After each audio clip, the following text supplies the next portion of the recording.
آج ہمارا 28واں سبق ہے۔ 28ویں دعا بھی کہہ لیں، اور ان دعاؤں کے ضمن میں اور بھی بہت سی دعائیں ہم نے سیکھ لی ہیں۔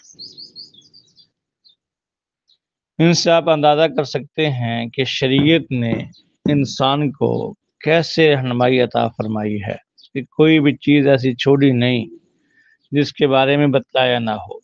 تو 28ویں دعا سبق کی جو ہے لا بأس طہور انشاءاللہ، اگر آپ کسی بیمار کی عیادت کرنے کے لیے جائیں تو یہ دعا پڑھیں کہ لا بأس طہور انشاءاللہ، کہ کوئی بات نہیں، کچھ حرج نہیں، پریشان نہ ہو، انشاءاللہ یہ بیماری آپ کو گناہوں سے پاک کر دے گی۔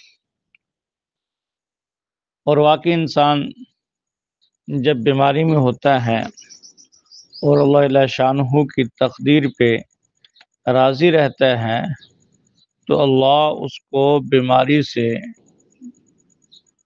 پاک فرما دیتے ہیں، جو اس کے گناہ ہوتے ہیں بیماری کی وجہ سے وہ دھل جاتے ہیں۔